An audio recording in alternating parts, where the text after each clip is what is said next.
Hello, America. Welcome to the show. And in the show, we have heads. Heads on the right, heads on the left. And what the heads don't realize is that the right and left are just two cheeks of the same asshole. And here I am, in the middle, the anus, where the happens. I'm frankly tired of this. In the midst of another pandemic, where we are losing more and more of our freedoms by a government that doesn't know how to stop. It brings me back to the Twin Towers of 9/11. What the hell are you in here doing? Another motherfucking fantasy.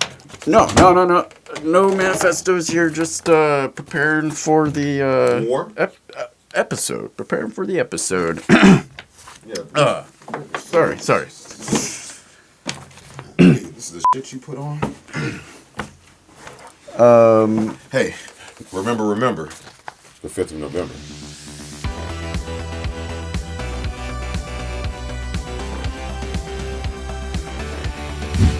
What the is up, internets? We have a very awesome show in store for you today, but before we get into what we're about to get into, let's get into some other stuff that we need to get into. If you're watching this, if you like what you're seeing, hit subscribe, hit the bell, and be sure to get notified every time we post a new episode on Thursdays and highlights on Tuesdays. We have a few more great movies coming up in this season, and we'll be launching into some even better movies next season. And one more thing before we get started. Today is the day that we are recording this is November 3rd. Right now it's actually 6:55 p.m. The polls are about to close. So when this releases on Thursday, who the hell knows where we will be as a country. Remember, the 5th of November.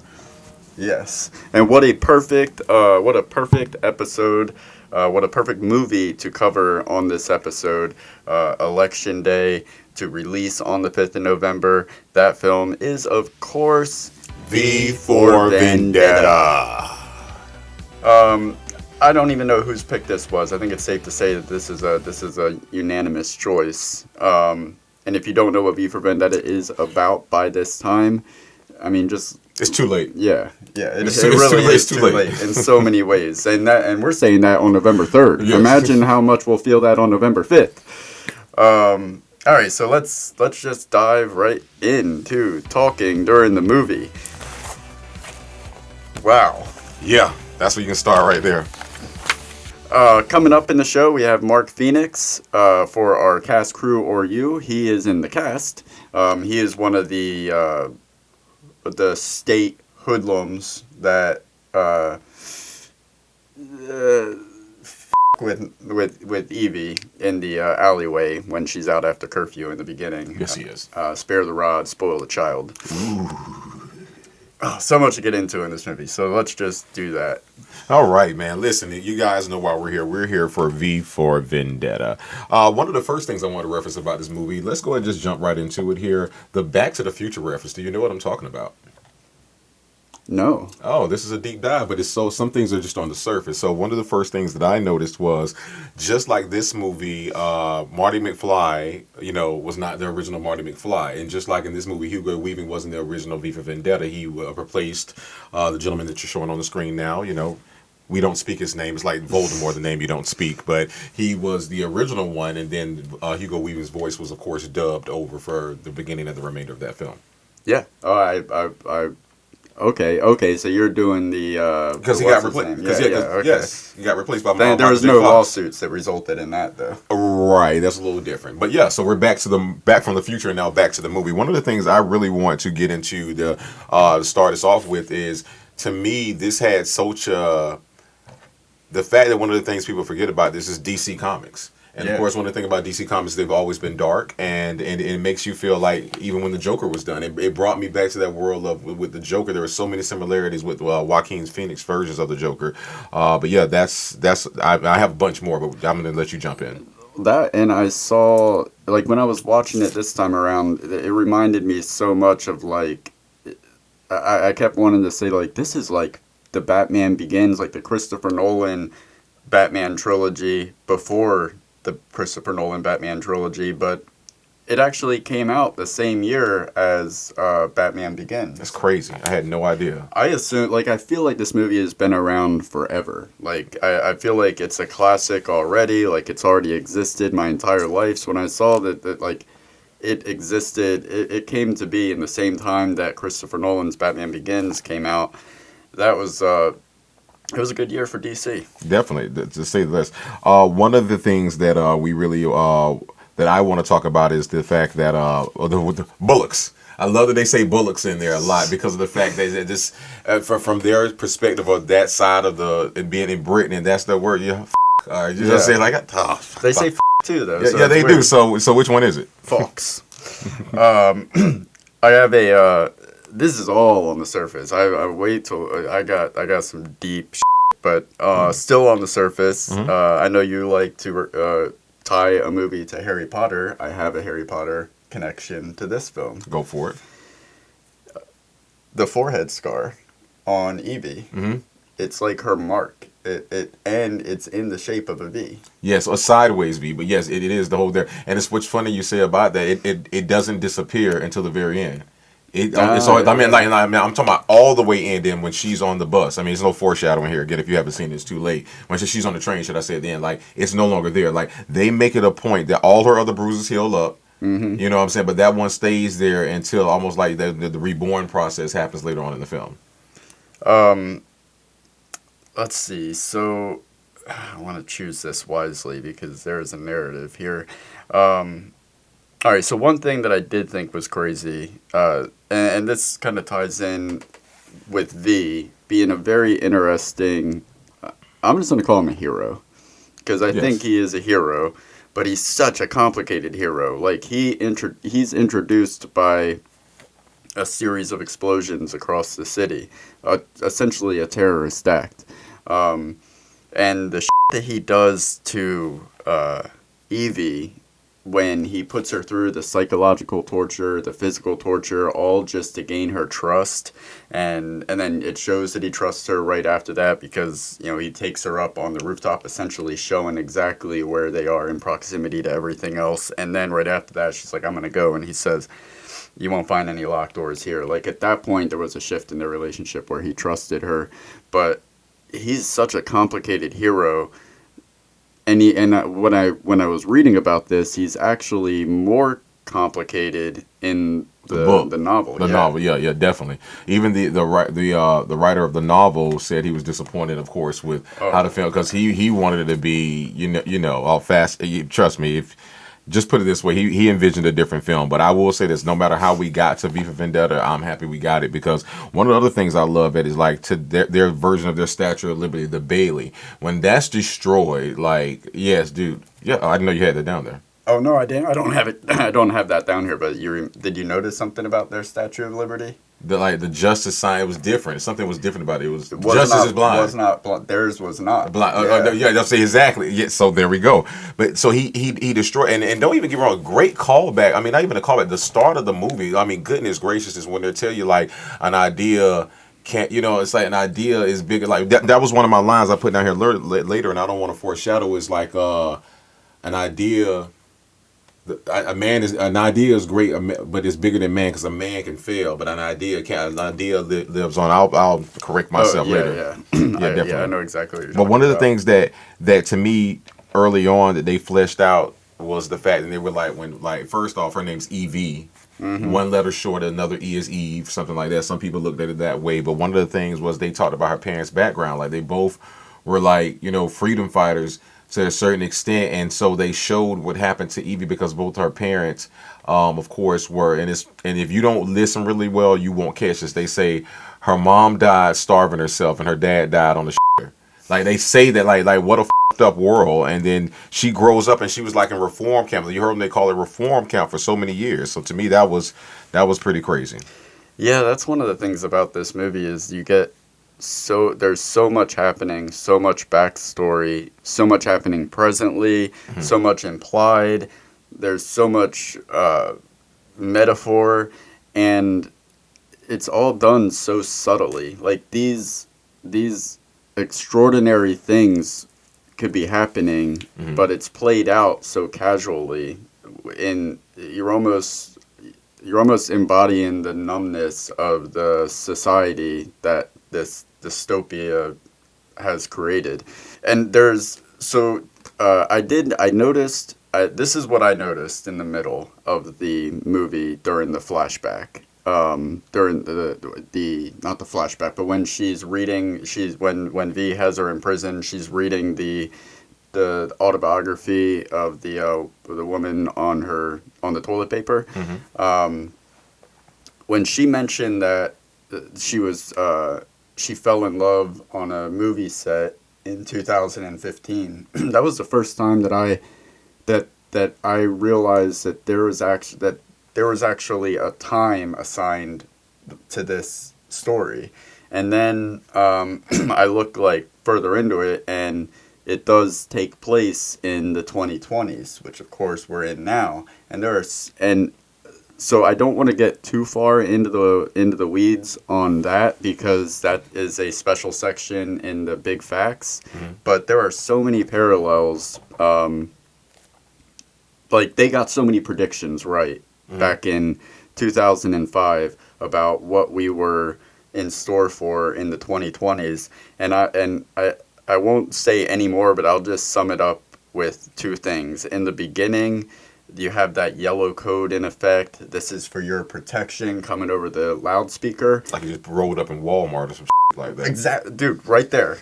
Reminded me of Walmart. That was so eerily reminiscent of being in the Walmart parking lot and hearing, "Stay apart. We're in this together. This is for your protection." It's like, it's always for our protection. 9/11, the Patriot Act.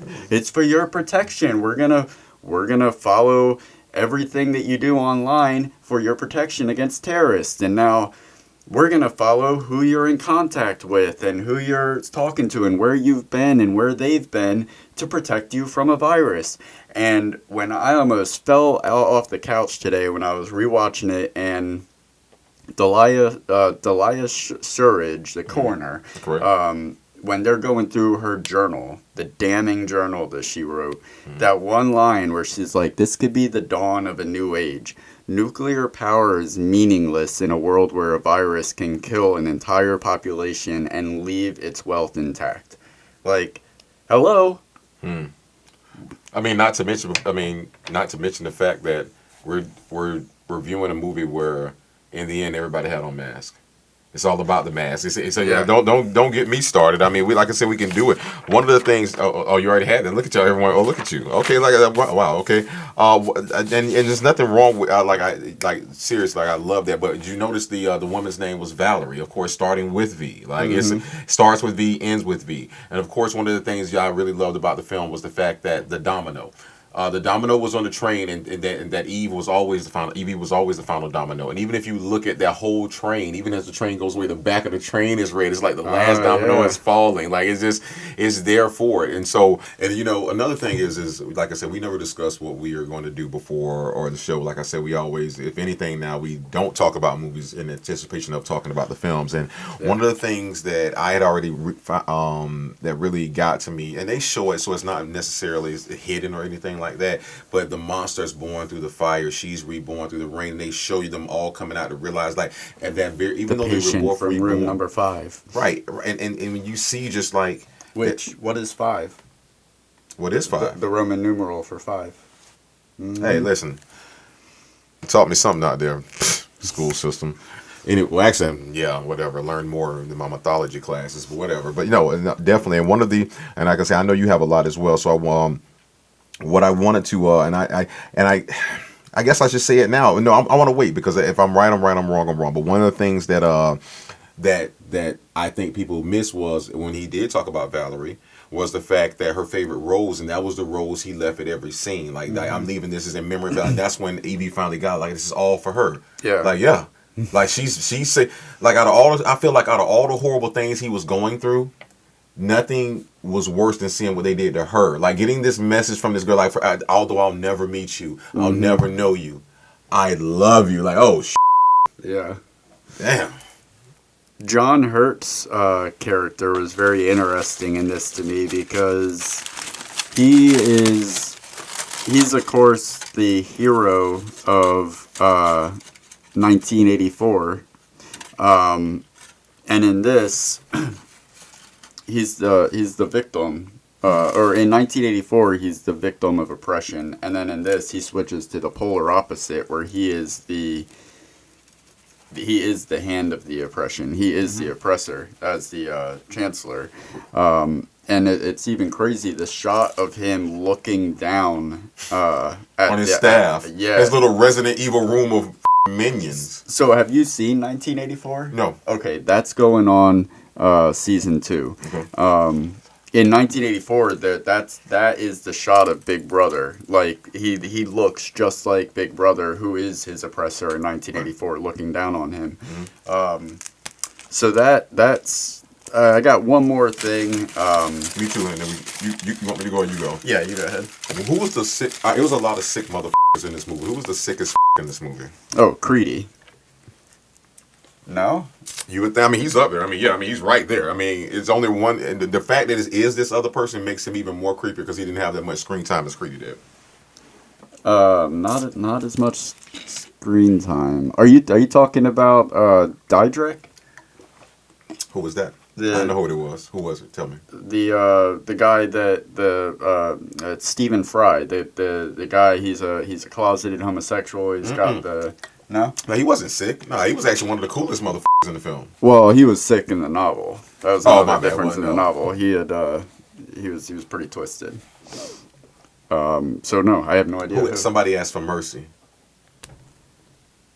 Oh yeah, yeah, the Chancellor. Yeah, no, that wasn't the Chancellor. That wasn't the. That was the fucking priest. Oh yeah, yeah. Oh, this even after she told him there's some man coming through, he was like, "Oh my goodness, I've never played this game." That's the confession. This is a new one. Even the people that are enabling him, listening, his security staff are like, "Oh my god, what game is he playing this time? What are you doing?" Right, like this movie hit on every paradigm of authority. It was like, "F you."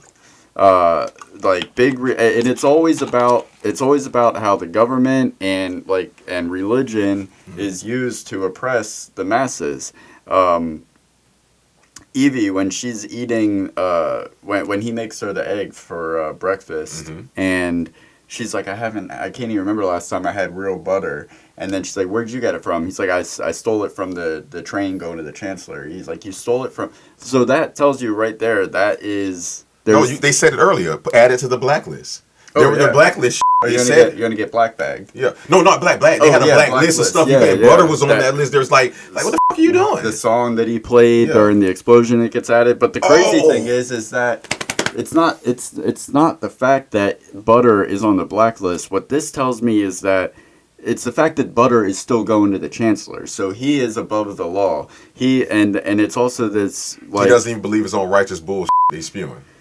Yeah, and then meanwhile they're getting the masses are getting it's the classic story of have-nots. Like what that made me think of, the fact that he's still getting the good butter, and whatever butter she's been getting is obviously insuperior, because you saw her reaction when she had real butter. Like her eyes dilated. Her opioids were like, oh. So what that made me think of is so you have everybody else is forced to have subpar, the 1%, the powers that be. They're getting literally the cream of the crop. That made me think of. So right now we have countless deaths to COVID-19, and as far as the general public goes, you just have to deal with it and either deal or die. But there's no when Trump got it, supposedly, whatever, he goes to the hospital. He has this team of doctors that his $750 in taxes paid for, apparently. He has the best team of doctors working around him, and they have him back to work in 72 hours after a positive test. Why? Like, that's not available. Like, anybody else tests positive, they're down for minimum 2 weeks. He was back out and on the job in 72 hours after his team of doctors worked on him. So, and nobody seems to be talking about that. How we absolutely live in a society of haves and have-nots. Oh, it trickles down. I mean, it trickles down even from the top. Even when you say, "Hey, listen, the NBA was able to show the whole world how to live." They went and continue the full seasons, like just put everybody under their own little bubbles. We'll isolate it. We'll be good. Like they literally went. No other sport has been able to do it. Mm-hmm. You know what I'm saying? Like I just go. It's not about sports, but my point is they, and not only just that, they are being able to figure out how to live like through it like that way. It was more so of also how many rapid tests they were getting. Like I said, the trickle down effect. So there are rapid tests, there's rapid test, and there's this insta test. Yeah. Instafix. But to your point, how that translates to this was the fact that they told you, like you say, they used, you heard what they said, let's not even attack another country with the virus. Let's do it here. Mm-hmm. Because if we do it here, we'll wait, and then miraculously after the election, he becomes a savior. We're talking about V for Vendetta. This is exactly.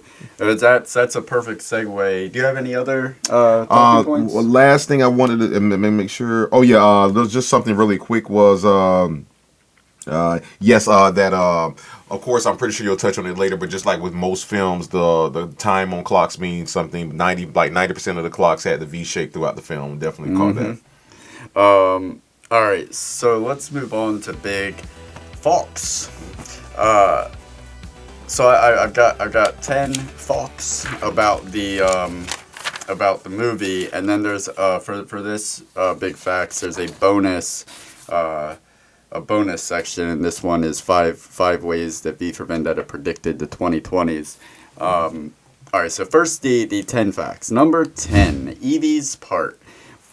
Bryce Dallas Howard, Scarlett Johansson, and Keira Knightley all auditioned for the part of Evie, but it went to Natalie Portman, mm-hmm. Which is ironic because Natalie Portman had to hire a dialect coach to learn how to speak the dialect that Keira Knightley would have came pre-programmed with. That's crazy, but hey, I think I could have saw Scarlett Johansson doing it, especially I've seen her in The Prestige, but yeah. I can see Black Widow. Oh yeah, I mean, but Prestige more than it. Oh yeah, well because of the action. Yeah, you're right. Yeah, I like that one. But Natalie Portman killed it. Yeah. Number 9, search history. Natalie Portman researched her role by watching documentary The Weather Underground and reading Faith and Treason, a book about Guy Fawkes. Number 8, real fake.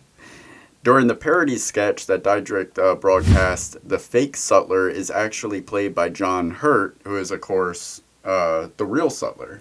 So the fake Sutler in that sketch is played by the same actor who plays the real Sutler in the film. AKA how you save money making film when your budget's getting low, guys.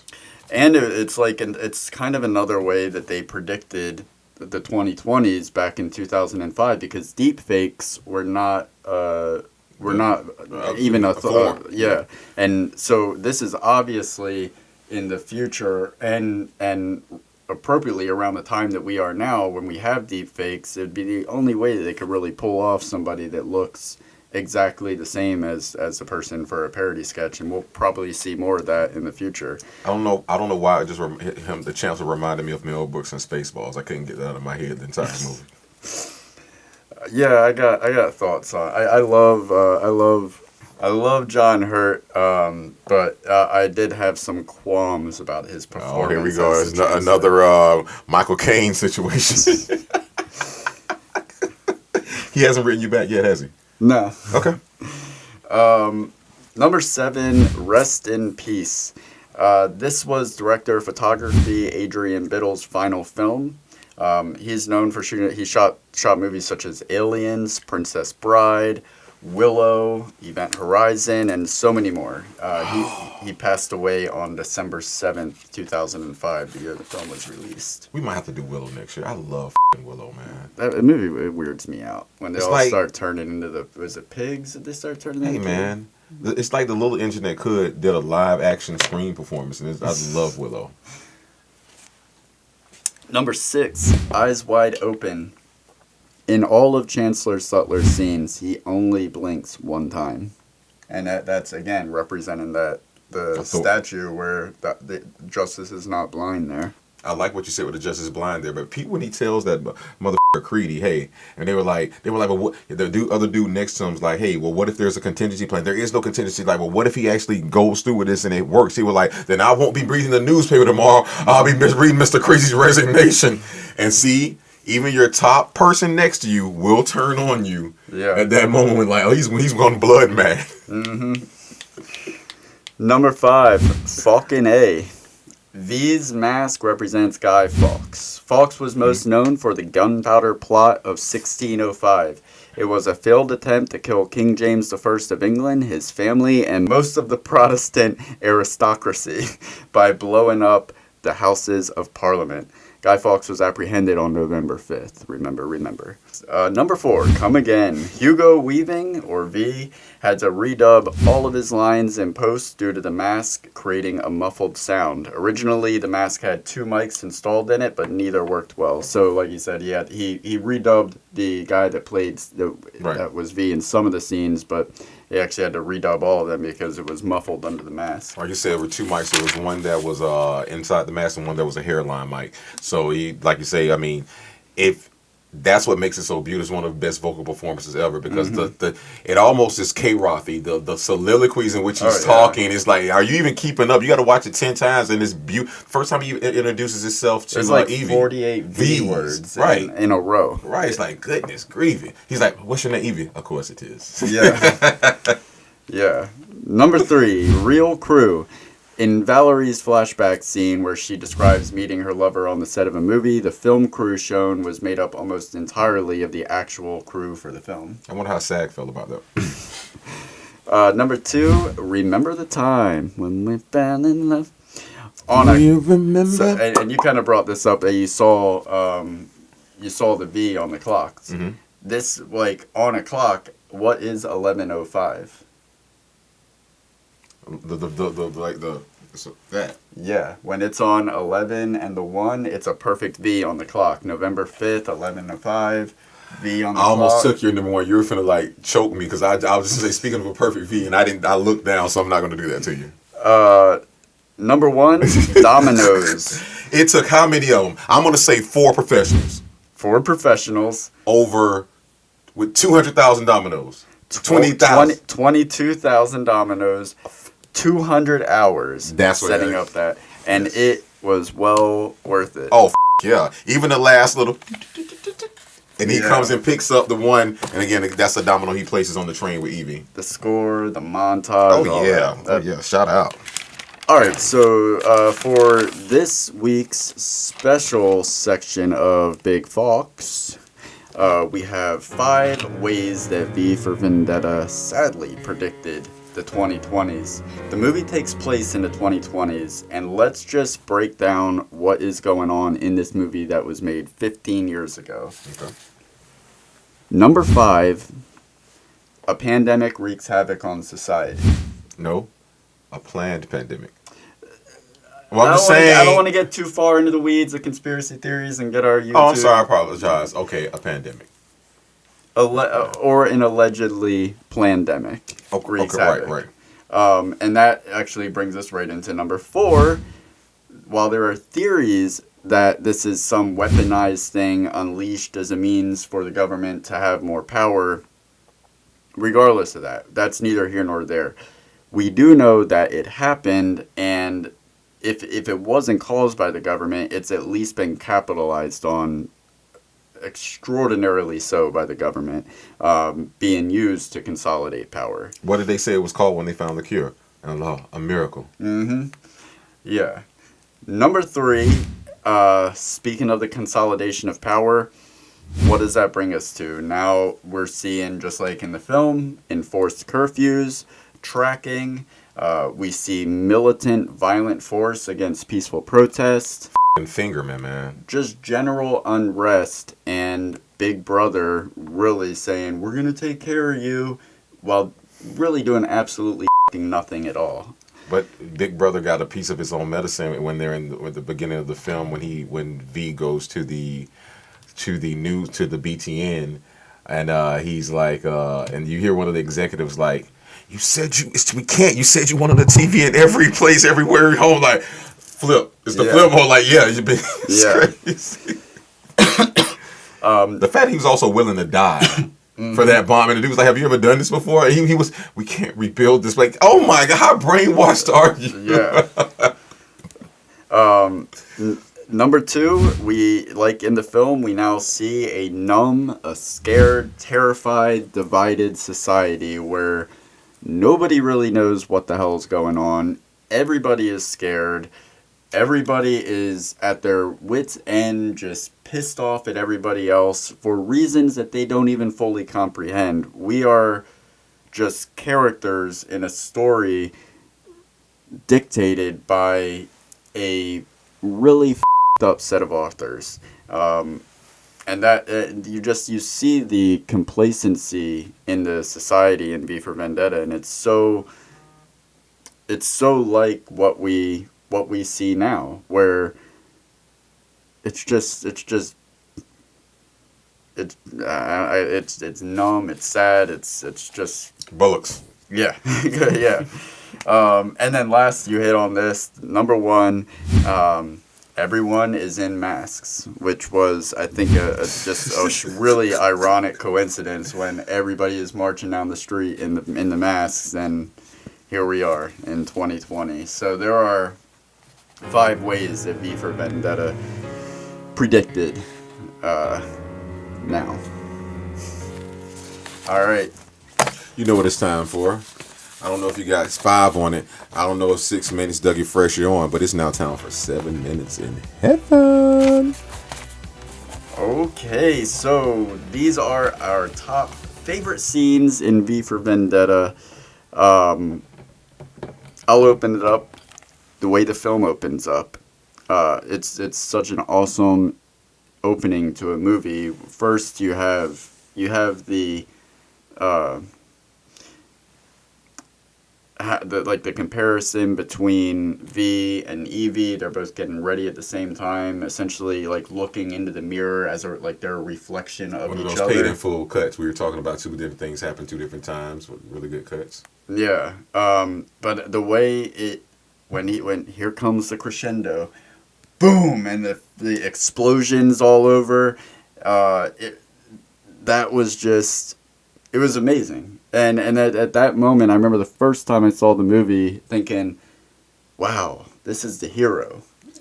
When didn't you ever think he wasn't the hero? Oh, I never did, but it's just, you don't, like in typical movies, especially a DC movie, Warner Brothers, and they actually had Parliament blessing to shoot in Parliament. That's crazy. For a lot of this. How the Well, I think I read something about Tony Blair's son being working on the production in some fashion. So they may have had some. Okay. Well, I think you hit it right on the head. For me, it's the same opening scene, but it's different for me the way, and that's why I love film and art and paint and music, because it's always open to interpretation. One of the things I love as soon as we get into the film is, to me, it's all about, and I'll tackle on this day. I mean, the filming, or should I say, the cinematography in this film is freaking A+ in my mind. I feel like there's a scene where he puts his mask on, and to me, it's just not him. It's symbolic of us bringing us into his world. And for the rest of the film, we're seeing it through his eyes. So to me, it's like he just comes like, oh my goodness, like it's like, so to me, that's one of the, like. And even the reveal after he puts his mask on is you seeing yourself in the mirror through the mask. And again, we'll touch on this later, but the reason why we never see his true face, she says it at the end. He's you, he's us, he's me. You know, I mean, the first time I saw, he's like, he's my father. I'm like, what the. Yeah. I didn't see that coming. Like, what about that kiss and the dance? What did I miss? Jesus. Hey, listen, if you weren't my daughter. Yeah. That was so, like, she kept going. Like, he's this. He's my dad. He's you. I was like, the top, like, man, who the fuck? He's you. Right. And me. And everyone. I ain't not my, she found another secret room in there or something. The bees and the... Yes, I love that. One of the things, like you say, I touched on again the Bailey beam blowing up. But one of the things that to me, one of the cool things, I always to me like to find my own little tie-ins and movies. And you mentioned it. I guarantee you didn't think about it this way till now. This is natural reaction. That you mentioned the speakers and everything blowing up. I loved everything blowing up, but to me it was the speaker thing that spoke to me. It's like he hacked their speakers and he brought so much joy. The smile on his face only reminded me of one thing. The last time I saw speakers get hacked like that, Andy Dufresne, Shawshank Redemption. When he was sitting there listening, I was like, oh my, I've seen this smile before. He was just Dufresne, Dufresne, boy, I'm gonna get you. Like, I don't give a fuck, man. Yeah. Another scene that I really liked it was right after that, really, when V walks into BTN with a bomb strapped to him, and he goes and he broadcasts, like, right after they tried to set the narrative about, no, there was a malfunction, and sorry for the unplanned fireworks, and meanwhile, they've got people that fucking saw the explosion happen, wondering, like, I thought I saw an explosion, but they're saying it's fireworks, like... Okay, that's exactly where we are in the news now. I would never do this. I'm gonna one time only do this only because it goes to your point, and I won't use it later. At that very point, he says, "Our job is to report the news, not fabricate." Oh, I'm sorry. Okay, so we both had. Okay, all right. Go ahead. You finish. You go ahead. Our job is to report the news. That's the government's job to fabricate it. Yeah. That's to your point. Yeah. That's such a telling thing. But yeah, so they set the narrative, and then V comes in, puts that video up with the speech, the manifesto is so inspiring. Telling everyone the truth about the explosions, telling everyone the truth about themselves. Like, look in the mirror, it's your fault. It's you, right? Yeah. Just when you think this is some regular freaking film, and you're like, go get the bad guy. Like, no, it was you that somehow got scared by this, about that, about this, and it's you that he said. And he didn't just say get out tonight and fight. He had a plan. He said, meet me in 365 days. Yeah. All right, you got He's 1 year. Essentially telling everybody, along with the authorities, where exactly they can find them. But he is so... And they showed up, man. Oh my, we'll talk about that later. Right up until the end of that scene where his escape, where he puts the masks on everybody, and, like, you see, like, the guy comes running out in the mask, don't shoot, pop, pop, pop, pop, pop, down. And then they don't even help him. They're like, they just want information. Then they turn around and use him. They use that footage to say, the terrorist is dead. Don't worry. Big Brother has saved you once again. And speaking of that segue, which leaves it... But they're the ones that killed civilians. And they take that on the news, use the civilians that they killed to say, he came in there killing civilians. And then they use the civilian that they did kill with the mask on to say... But he's dead. Like, they even say it later in the film. Remember, he was like, "Tell them anything, make them remember." They were like, "Oh yeah, V was connected to the St. Mary's." They're like, "You never said that." So, but one of the things, what is the other 7 minutes in having scenes that really got me when the guy was like, he doesn't even know how to light me right. So like that, when that starts happening, and then he's like, then they show him in the background watching himself, and he start like, I call it, I came up with a term called mouthing masturbation. He was in the shower mouthing at himself, like literally, I wish I'd been there. Like, I tell you what, if I'd been there, like, what the fuck are you talking about? And rightfully so, he gets what coming to him after. So that is definitely one of my one of the things that I think is easy for people to like. Your advanced film fans will look at it and say when Evie got took as a kid, it's very similar to when she got took when she was in the house of her savior, the guy always brings not Lubbock. So what was his name? Our guy who had the show. Diedrich. So Diedrich's, he's hiding her out. And remember, in the beginning, when Evie and when they knocked in and took her parents, they wouldn't have known she was there. Although how not there in the kids when she went and screamed. That scream is very important because this time when they black bag Diedrich, she's sitting there, but you see that moment of now move. They're like that quick little hits. Like to me, man, you can't. That's right, man. That's somebody like no, you gotta know you want to do it this time. Yeah. Like that's beautiful to me, man. Yeah, that scene where they got Diedrich. I'll get into that. That's I got notes on that. You want to get into that room? We had the pictures. Never mind. The montage that leads to the girl in the V mask being shot by the cop. That whole montage that leads up to that moment was so. It was just powerful. I think it was more powerful watching it today than it was when I last saw the movie years ago. Just all of the unrest happening, playing out in montage form, and then it ends with that, the girl in the V mask being shot by the cop. Oh my gosh. Which cue the riots now. Oh my gosh. Did you see what he and did? Of course, what did he do after he shot her? Oh yeah, no, the badge. And then get back. And guess what? The fingerman. It's just the FBI and fingers in. Like, it's just it's too many freaking coincidences. You brought that up, and that was actually on here. Like, I mean, to me, you see, I got it over here. Fingermen are ups. Like, the only thing, like, to me, they liken the hand of the law, the authority to, and it's something, damn, I'm having callbacks now. Like, they likened their whole system was like the chancellor was the head, and all this other stuff. But the fingermen were literally like the fingers in the up part of the body where we never saw a good fingerman. The ones at the front, beginning of the movie tried to rape Evie, and the one at the end just shot a kid because she had the mask on. Kid. But also what I loved about that kid is that this is the same kid they show is a great callback, or like you say early in the film, she's sitting on the sofa with her parents, and when that same scene you brought to when they cut up to it, when they said the tears dead, she's like, Bullocks. Yeah, that's what, and so he had that speech inspired her, and that's what the idea. See what I'm talking about? They led you to it. So but the idea moves on because she believed the idea, then. The tip melting point was when, like you said, when she got shot, people were like, you know what, that's enough, that's cool. They just slowly walked to him. He was like, I got a baby, that's cool, you're dying. Like, yes, oh my gosh. The way that when everybody's watching the television, as when he's like doing the news broadcasts, like saying, this country is messed up, we need to do something. If you agree with me, blah blah blah blah blah. Like everybody's reactions when they're watching that.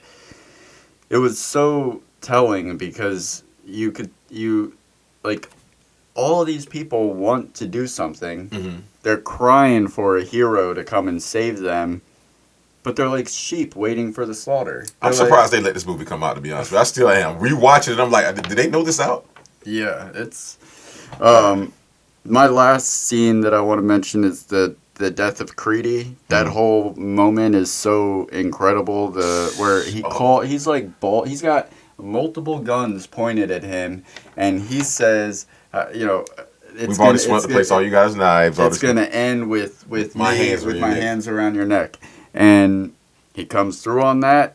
Everybody in that room dies, including him eventually, and it caps off with that moment. I don't know if you noticed when he leans on the wall and walks away. The smudge of blood on the wall is a red V. Red V. I mean, not to mention, just honorable mention that clearly there's a lot of people. I mean, how can you not think about the V, the Z, Zorro, the outfit? It kind of gives you a Zorro. Zorro's a man of the people for them. So it's, hey, man. Okay, so one of the other things that, we talked about the symphony. You mentioned that. Yes. I call that EV squared. One of the things, and this is probably the EV squared, but one of the things I was going to say was, the first time I didn't see it, but I felt like I kind of knew to look for it this time when I watched it in the rewatch. When she escapes Dietrich's house, you automatically know she's with V. If it's a split second, if you see his eyes are through the mask, and that's how you know it's him. Like literally, like as he's before they even like literally when she jumps down and she's like, gotcha. That's him in the mask.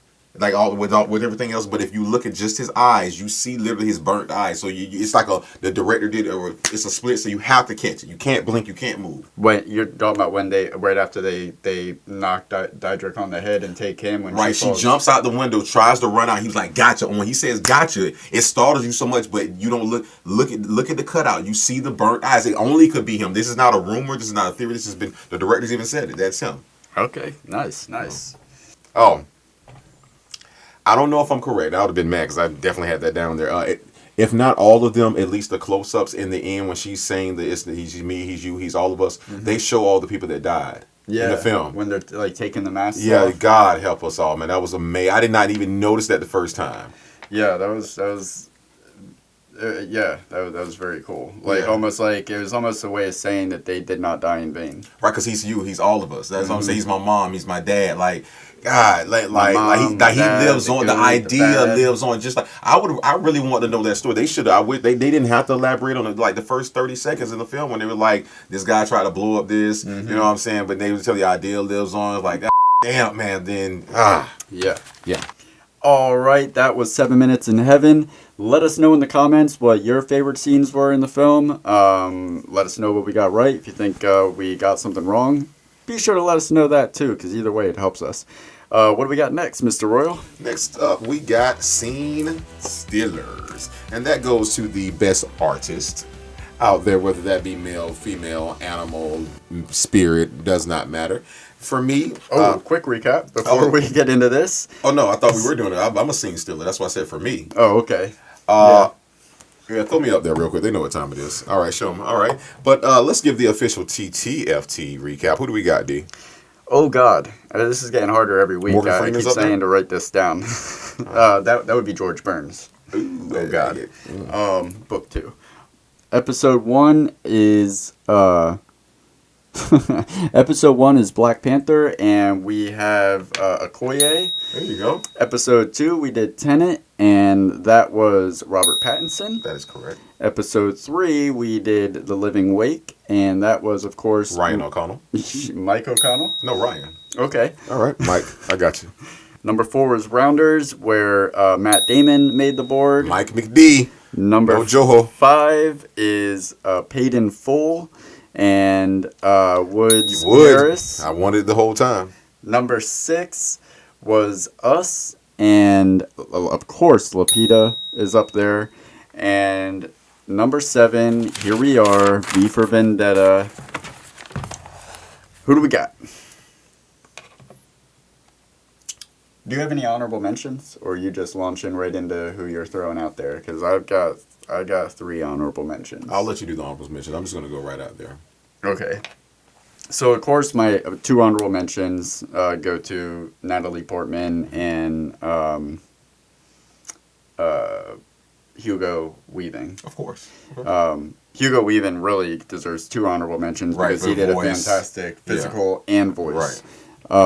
Natalie Portman's range from going from this scared, modest, just reserved girl that you could see a glimmer of something more in her, or a little rebellion, into who she is at the end of the movie, that emotional journey that was amazing. But those are just 2 obvious of choices to throw out there. Stephen Fry as Diedrich, he was a great character to watch. The way he performed it was amazing.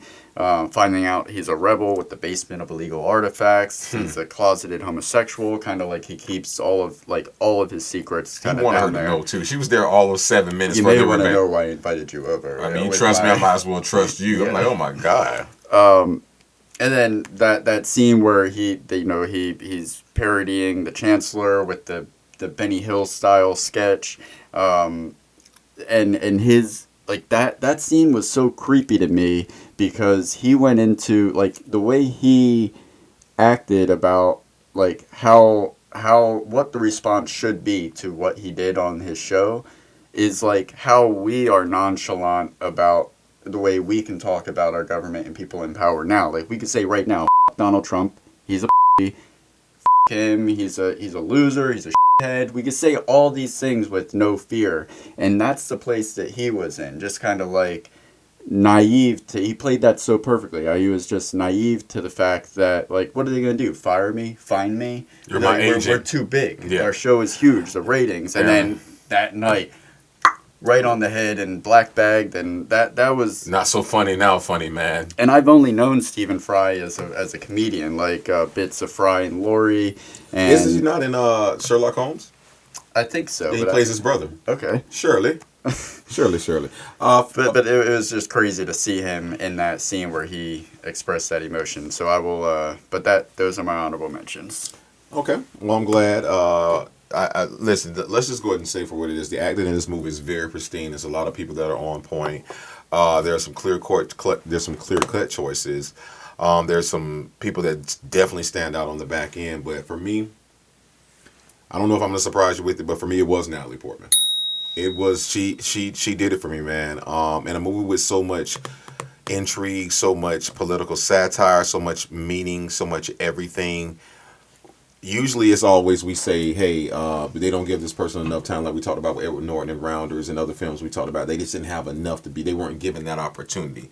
But I think in spite of, she was given the opportunity, but it was so much, the heavy was so much in the room. And to me, man, like you said, that transformation, this time I can't just say range. I'm talking about like it was to me an ever evolving character, like having to spiral, having to go from, you see, to me, I'm gonna say why, because I told you earlier, when they talked about her parents, like her parents were in that, and they say, well, what happened to her? She went to reform camp for 5 years. So it's some type of rebel in her, and then she the first sign of defiance out after curfew, boom. Next sign of defiance, I don't know, it's Mason the guy. At each point we see defiance, and then she comes out and she and then she was like, I gotta go, he's like, why? Is that what they want you to feel? Is this, that, and that? Like, she truly made me feel like even the water hitting her head, like she was rebaptized. Like, God, man, that moment when she came out of when all the way up to the point where she said, thank you, but I'd rather die behind the chemical shed, yes. And then she comes out and finds out that it was V that did that to her, and that emotional breakdown. She broke down. She really broke down. And then you see her transform in one shot, where he's like, remember how you felt in there. Right, he's like, this is the most important moment of your life. Now, don't do this. And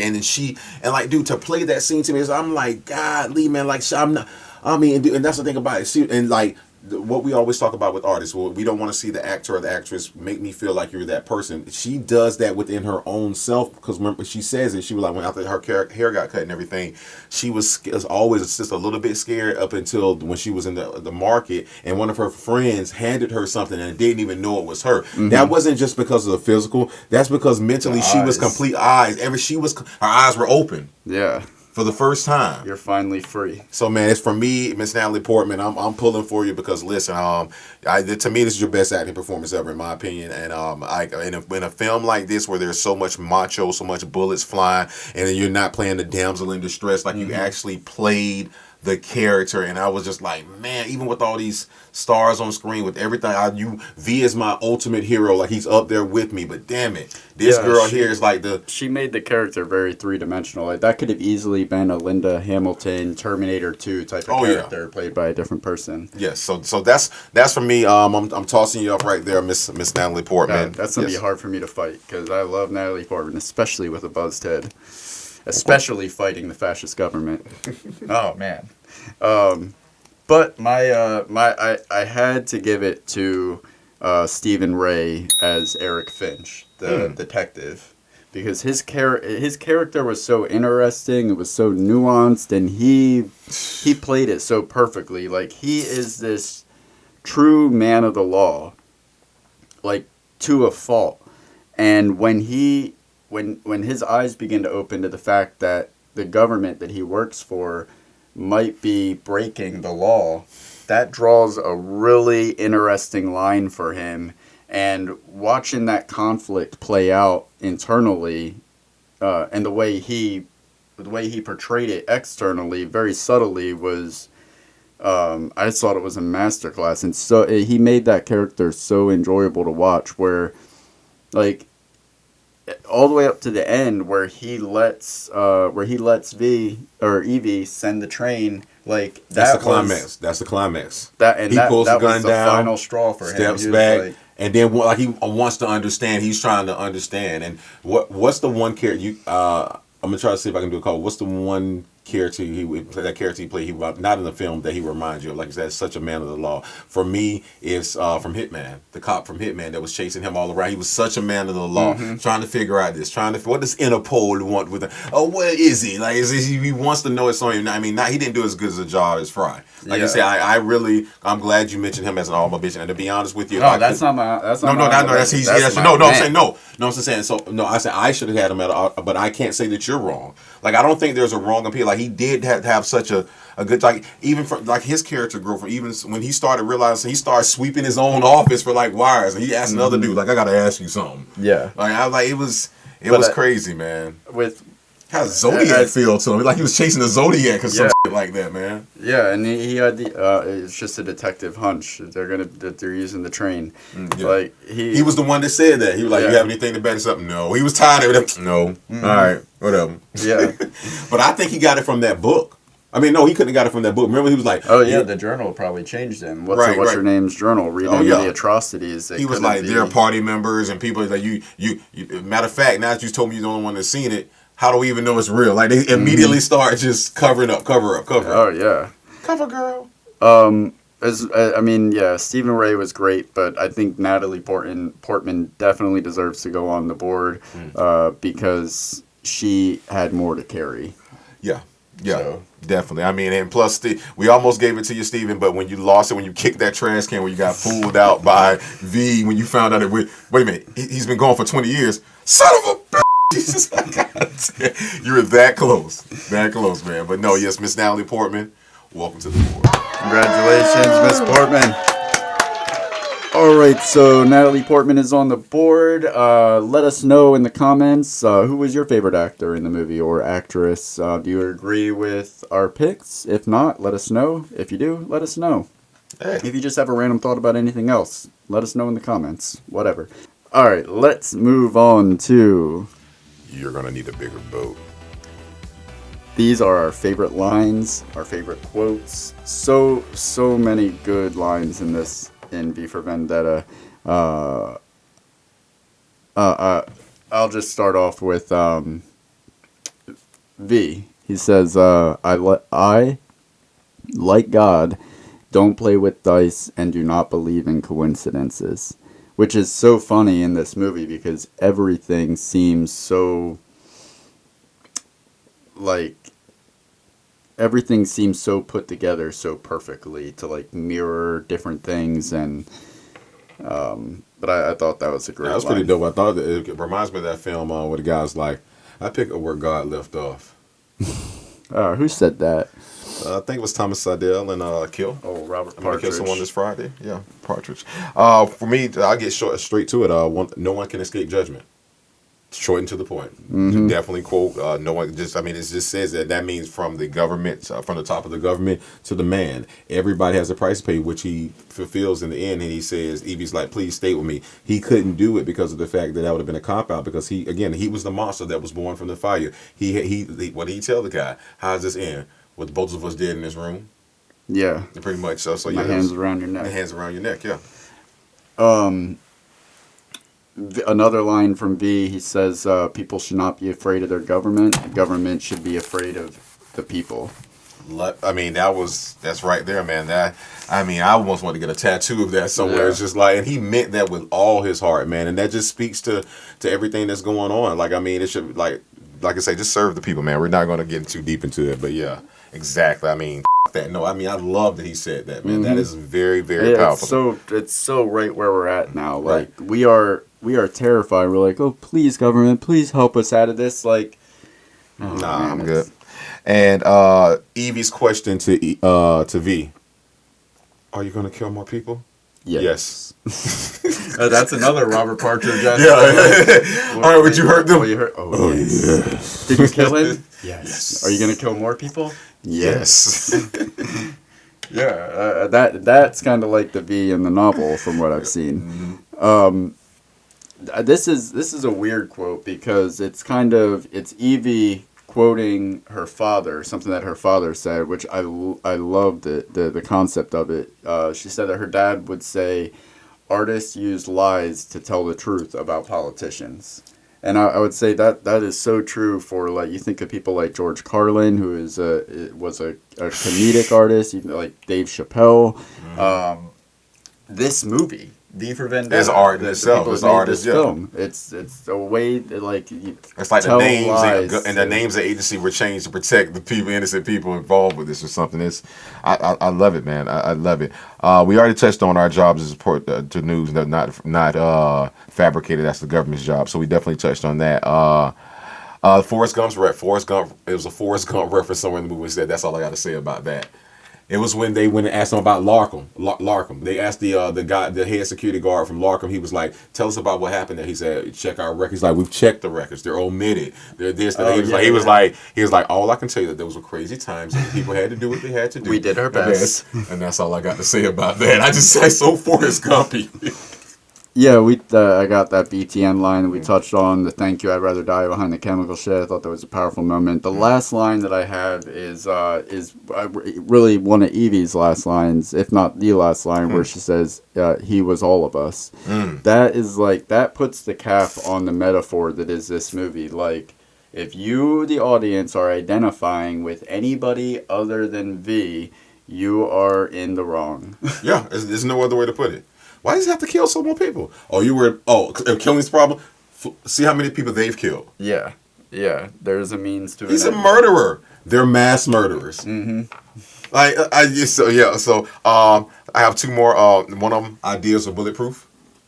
Oh, yeah. That was so, like, and that was one of the last things that was said, like, ideas of bulletproof. He says that as he's bleeding out. Like, he's holding on to that.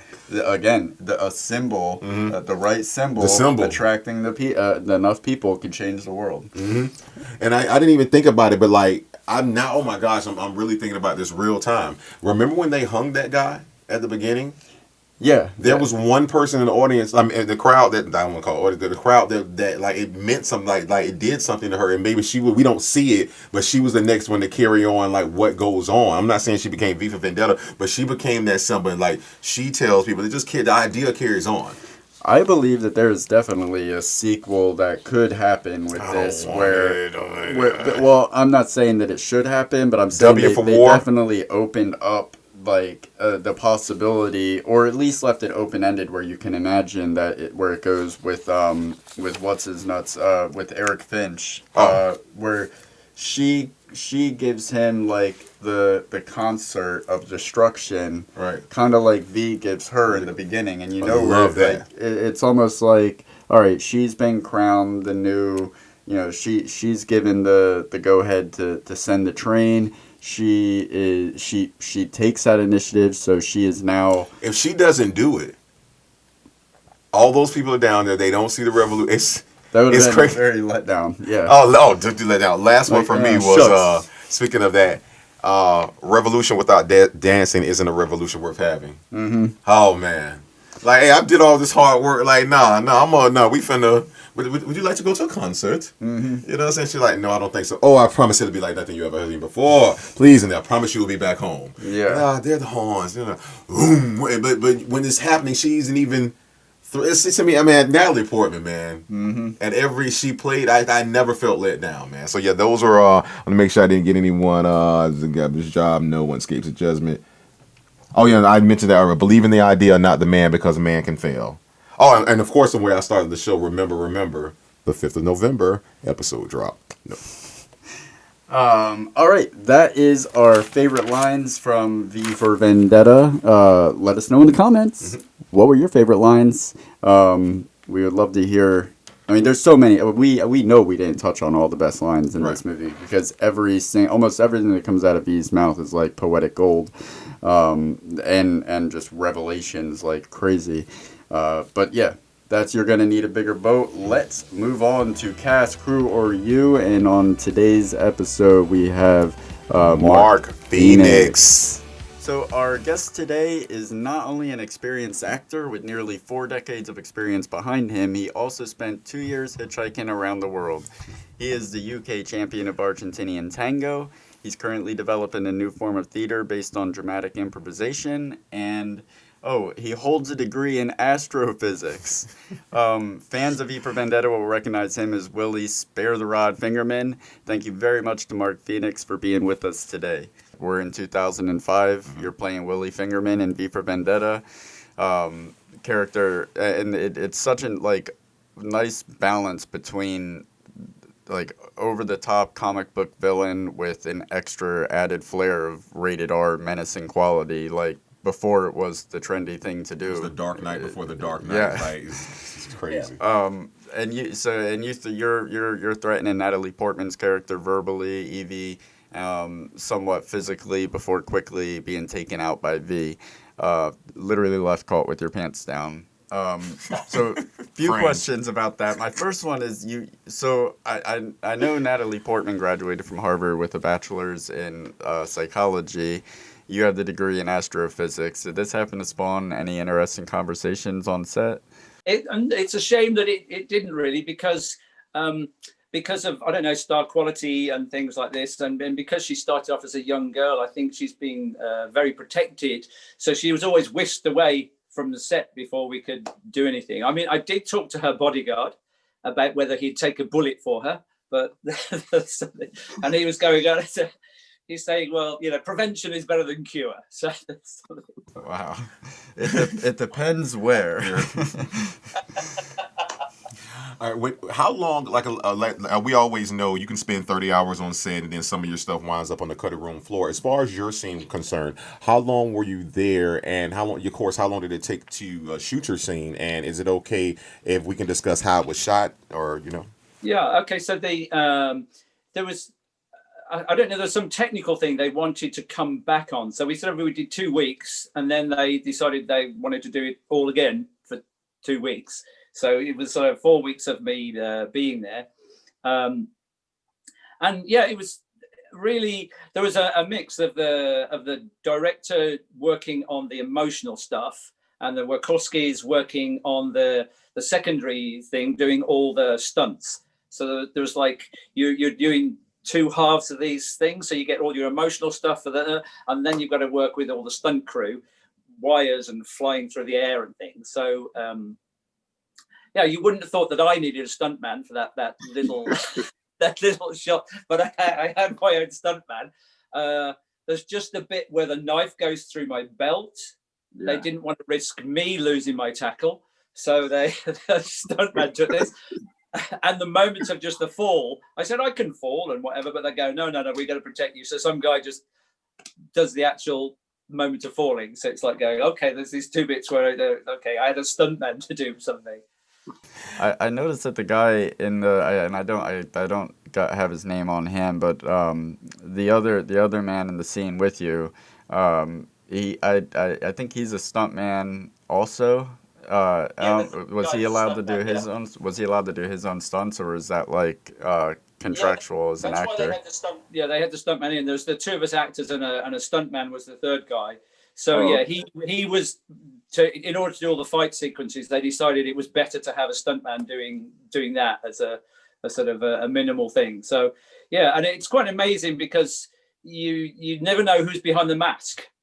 Yeah, you've got V turning up in the mask, and then you go, is it the actor? Is it the stuntman? Is it the stand-in? I don't know who I'm talking to. Yeah. Wow. Now that is great. That's very good insight. And speaking of that, like with a movie like V for Vendetta, I think we can agree it's a very methodical movie.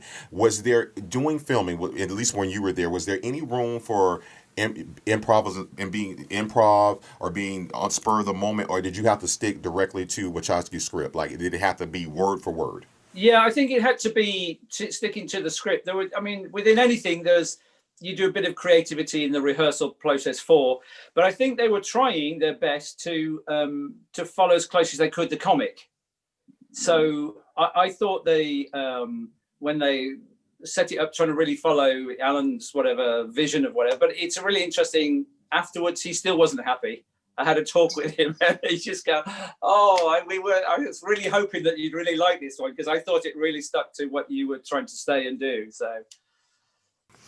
And the director, James Mateek, he seems to be a freaking collaborator with the Wachowskis. He's served as AD on the Matrix trilogy. He directed the series Sense8. Of course, V for Vendetta was the first film that he took the helm on as the director.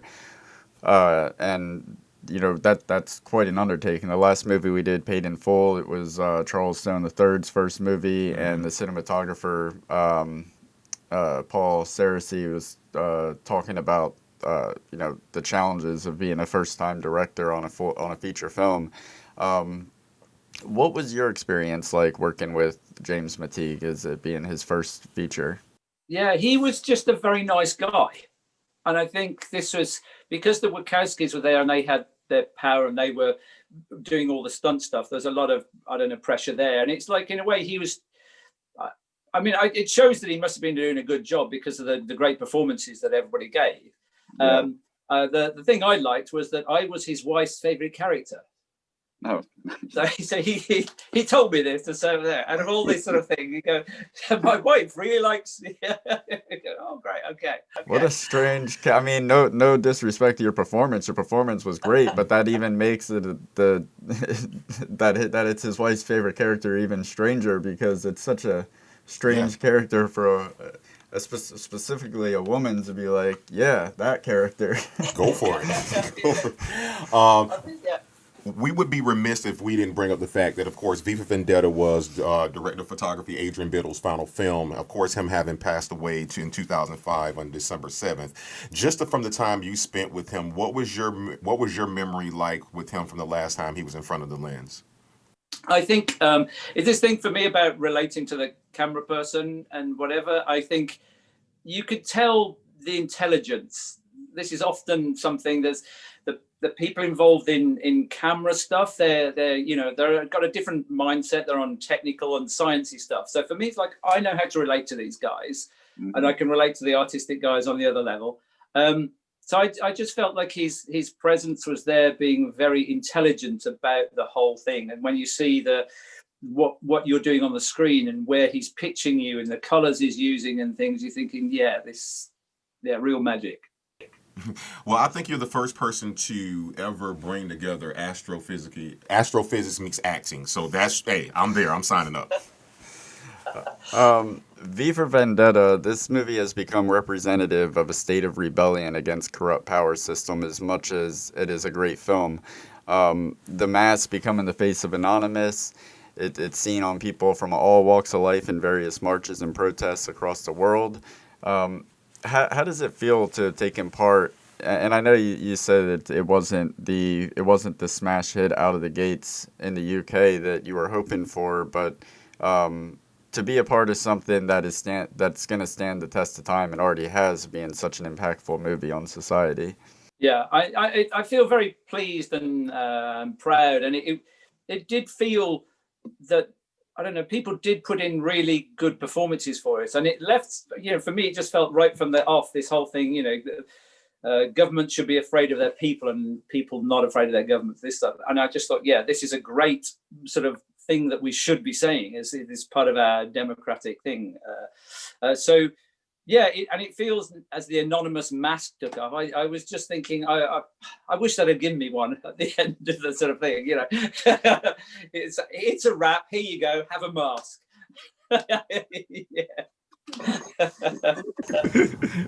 Let me ask you this before we move on. Of course, like we'll move on from V for Vendetta, but before we move on, is there any interesting stories from set, or just, like you say, you met the cameraman, seeing how intelligent they were because their mind works different? Interesting stories or fun facts you picked up from working on V for Vendetta? There's a sort of interesting moment of not working on the V for Vendetta. It was a Sunday on my day off. We were filming in Berlin. And I thought, let's go and find some improvisation. And I was asking sort of all the other people, do you want to come along with me to see if I can get on stage tonight and do a piece of improvisation? And they're thinking, you're mad. One, it's your day off. And two, is improvisation.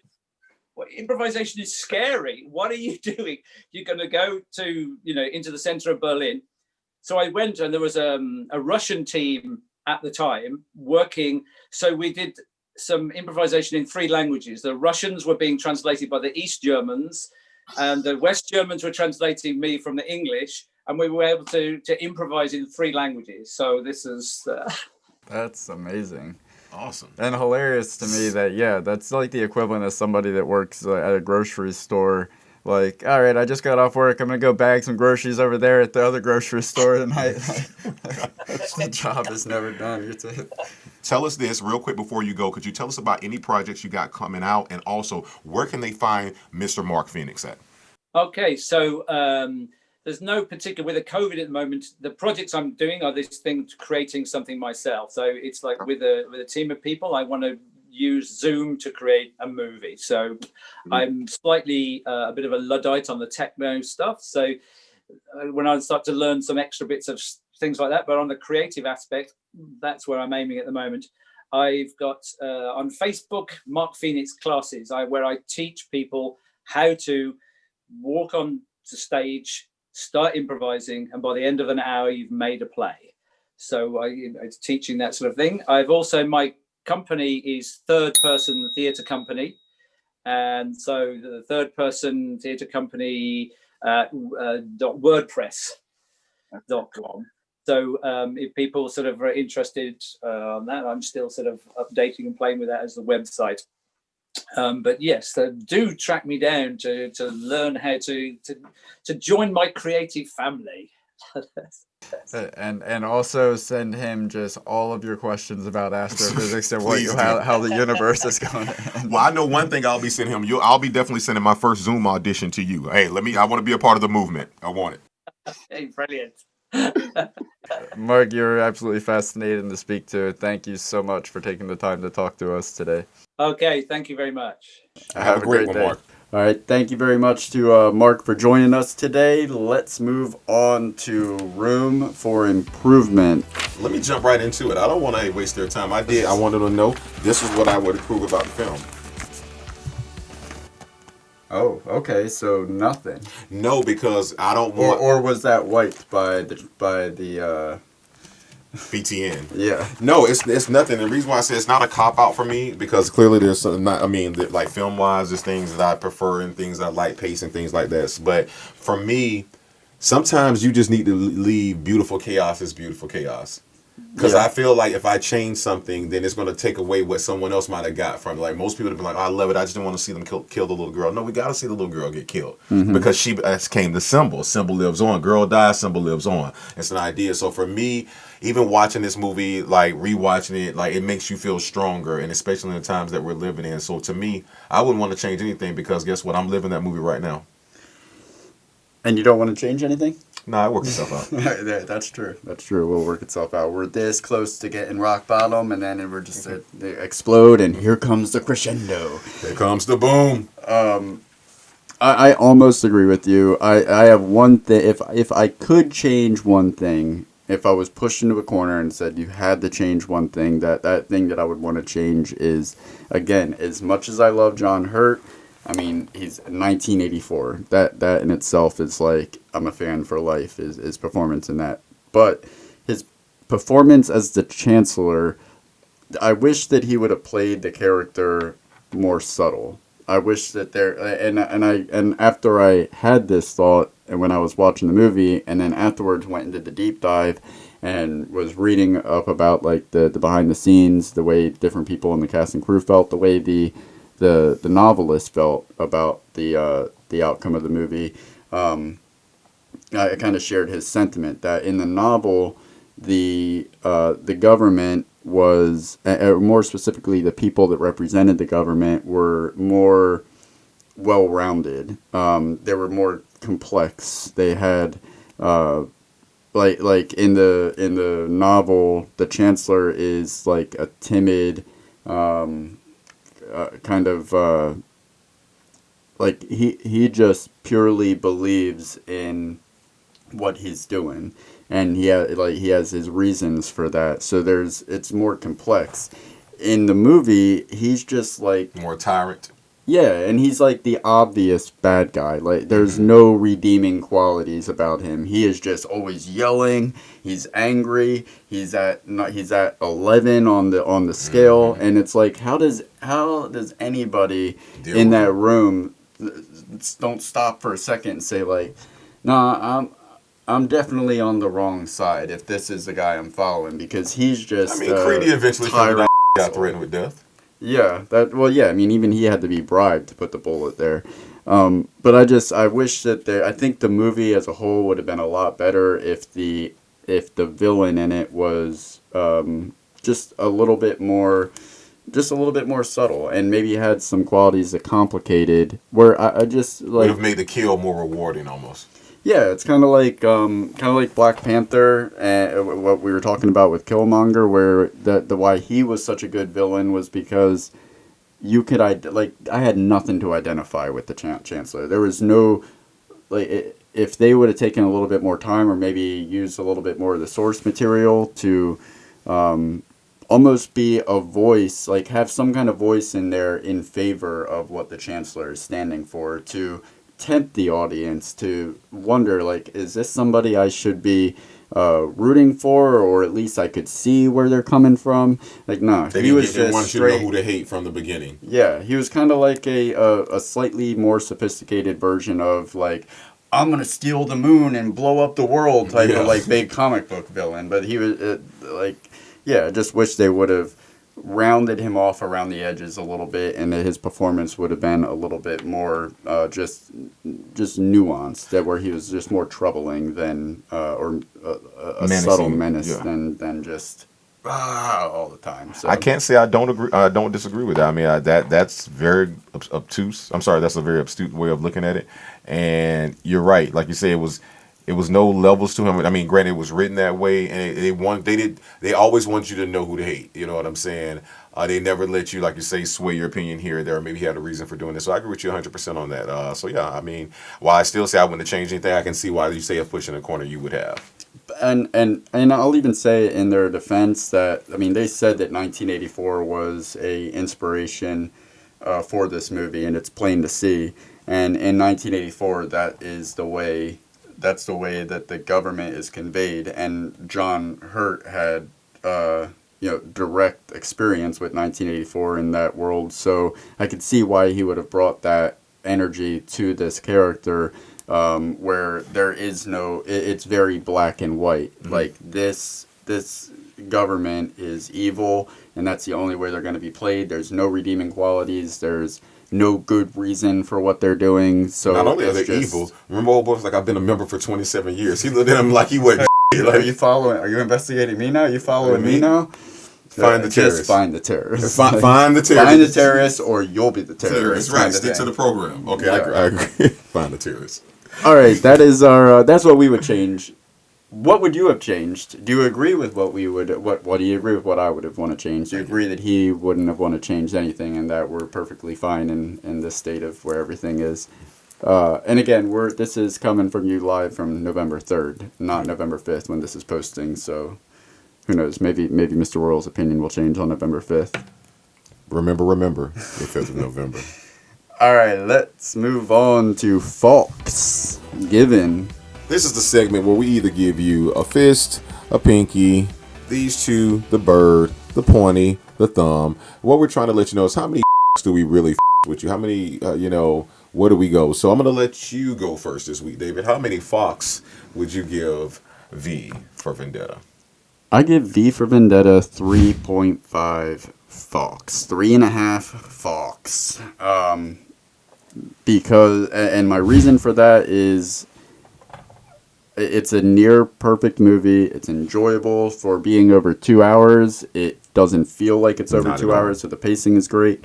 I just wish that I just feel like it could have been more powerful and more interesting to watch if the government, specifically the Chancellor, had a more well-rounded character about him, kind of like Eric Finch's character. I think he was a perfectly nuanced, conflicted representation for the government side of it, where he saw he had his reasons, and you could tell what they were, and there was good reasons for them. Like, for him, he's a lawman. And very by the book. Yeah.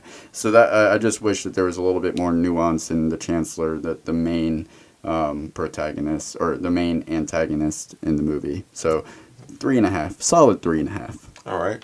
For me, I gave this 5. I was gonna say, I hope you did when you said you wouldn't change anything. Oh, right. That would have been very unfair. Like, I wouldn't change anything. It's a perfect 4 out of 5. This gets 5 given from me because of the fact, like I say, to me, even it is really hones in every time you watch it, you find something new, and like you say, little things that make sense, little nuances and stuff. And to me, at the end of the day, some of the things that are being said were just so powerful, man. Like telling people, like, it didn't just blame the government. It literally said, if you want to know who to really blame, you look in that mirror. And at the end, those were the people that showed up. He told everybody a year from now, just come. And in the face of guns and the promise you'll be shot, they still came. And guess what happened at the end? Like, the government stood down. Yeah. Because it was kind of like, oh, shit. They really showed up. What you want us to do? Because guess what? They only had so many bullets. But the people were coming. Yeah. And they didn't mess with the gun. They went right past the foot soldiers and stood right there for the show. And he broke it down like a year to the day he said it was going to happen.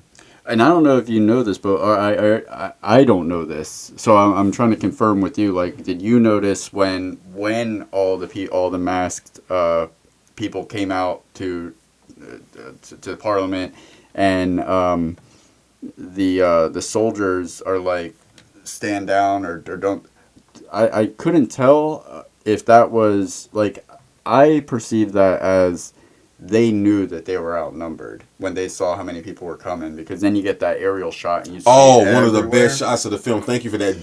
But it was like they didn't have enough bullets. If they started raining down on they would have got the first 3 lines, and there was like hundreds of lines of people behind them. Still coming. It would have that, like, they were like, I think in that moment they were like the best. Okay, if we want to live, we need to chill, because they're still coming. Yeah. Like, because guess what? They invited the whole city. Mm-hmm. The whole city is in full of cops. Yeah, and that's what. Yeah, and it's like how. And guess what? No, and you know what? You do know, because that's why. So I will confirm it with you. When he asked how many of these things went out, he was like 700,000-800,000. Yeah. Now I say all of them showed up. You better believe at least 500,000 showed up. Yeah. Oh my gosh, man! That was like, great, I like that, man. So to me, I give this 5 Given for me, man. To me, it's one of those films, like, if you're trapped on the island, you keep it, man. It's one of those, man. So yes. All right, that's our review. Let us know in the comments what you thought of the movie. 0 out of 5 Fawkes for this episode. What you would have given it? Do you agree with our consensus? Sound off in the comments, right? And subscribe. Yes, and hit the bell. Ding! All right, next week, I am very, very, very excited for next week's episode. Are we filming from Starbucks? We are filming from Browntown, a.k.a. Coffee Town. Brad Copeland, writer-director. Glenn Howerton, as some of you may know him, as I know him, the Golden God. Dennis from It's Always Sunny in Philadelphia, along with a cast of a bunch of other hilarious actors that all bring great characters to this story. So yeah, we'll be getting into that. It's one of those independent comedies. College Humor put it out, and it's probably in my top 20 comedies of all time, because it's just a treat from beginning to end. And it's one of those movies where you have the lead, kind of like in Office Space, where you have Peter, but everybody else brings something hilarious to the table. All these nuanced characters. It's very much like that. So we'll be diving into that next Thursday. That'll post. Keep an eye out this Tuesday. We'll be posting the full interview with Mark Fxxks from this episode. And my God, there's so much stuff that we didn't get into with him in this episode that will be posted in the full interview. So do not miss that, because dare I say it's an exclusive. Yes, he is a film within himself. So check that out on Tuesday. Look out for Coffee Town coming next Thursday. And one more thing, because it is November 5th when this is posting. And whatever the world looks like right now, later, November 5th, I hope everybody is being safe. I hope everybody is still trying to be cordial with each other. Remember that nothing that happens up there, it really has any kind of impact on the ability for the decisions that you make to affect your life in a positive or negative way. So make positive choices. It doesn't matter who the chancellor is in this hole of a... Never mind. People shouldn't be afraid of their governments. Yes. Their government should be afraid of their them. people. So be safe. And stand down and stand by. Now that's true. You think my approval rating's going down?